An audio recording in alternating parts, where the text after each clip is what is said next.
శాంతియుత సహజీవనం చేసే శక్తి హిందువుకు మాత్రమే ఉన్నది. మన వేదాలన్నీ కూడా లోక సమస్త సుఖినోభవంతి అని చెప్పింది. ఓం శాంతి శాంతి శాంతి అని చెప్పింది. భౌతిక సుఖం, భౌతిక దాడులు కాకుండా, లేకుంటే ఇతర ఇబ్బందులు కాకుండా, ఉత్పాతాలు కాకుండా ఈ లోకాన్ని కాపాడగలిగేది భగవంతుని యొక్క నామమే అని నమ్మి అనేక దేవాలయాలు, ఆశ్రమాలు, మఠాలు, పీఠాలు ఏర్పాటు చేసి గురువుల దగ్గరికి వెళ్ళి పాద నమస్కారాలు చేసి మనలో ఉండే అహంకారాన్ని స్వాముల వారికి అర్పించి దివ్యత్వాన్ని తీసుకునేటువంటి దివ్యమైనటువంటి తత్వంలో మనం ఉన్నాం.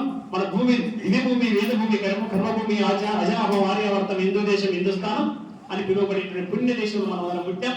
మనం అందరం పుణ్యాత్ములం, హిందువులుగా పుట్టాం. హిందూ అంటే ఎవరైనా ముస్లిం ఉంటే వేరే నాకు అనుకునేది. హిందూ అంటే ఈ దేశంలో పుట్టిన వాళ్ళంతా హిందువులేనండి. ఒక ఆయన అడిగితే అన్నాడు, నువ్వు హిందువా ముస్లిం అంటే నేను హిందూ ముస్లిం అన్నాడు. తొంత నేను హిందువునే, మా తాత అందరూ హిందువులే, కానీ ఇప్పుడు ముస్లింగా నేను అభిప్రాయాన్ని మార్చుకున్నా. అభిప్రాయాన్ని మార్చుకుంటే ఏం నష్టం లేదు, కానీ ఈ దేశానికి వేలాది కలిగించే పని ఏం చేసినా తులకలవుతారు అని మాత్రం హెచ్చరించాల్సిన అవసరం ఉంది. మన ఊళ్ళో క్రైస్తవులు ఉన్న భోజనానికి వస్తే మాకు దేవుడు ఉన్నాడు, 33 కోట్ల మంది దేవతలు ఉన్నారు, ఓంకారమే మా దేవత, మేము సూర్యుని నమస్కారం చేస్తాం, చంద్రుని నమస్కారం చేస్తాం, నీకు నమస్కారం చేస్తాం, ప్రతి వస్తువు కూడా మాకు పవిత్రమైంది, చెట్టు జామ సమస్తం అంతా కూడా నువ్వు నాకు చెప్పాల్సిన అవసరం లేదు, నీకు ఆ జ్ఞానం లేదు, మర్యాద పోతావా లేకపోతే తన్నాలనా అని అడగాలి. చెప్తే వెళ్ళకపోతే తంతున్నారు. ఆ పని కూడా చాలా పూజనీయమైన కార్యక్రమం అంటారు. అంటే ఎలా ఇంతకు వస్తే ఇలానే రోగతి వారత అభ్యుతాల వస్తే తదాత్మానం తుజామయ్య అని పరమాత్మ చెప్పింది. ఏం అనుమానం లేదు అట్లా.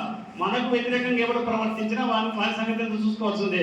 కాబట్టి ఈ రకంగా ధర్మాన్ని రక్షించుకునే ప్రయత్నం చేద్దాం.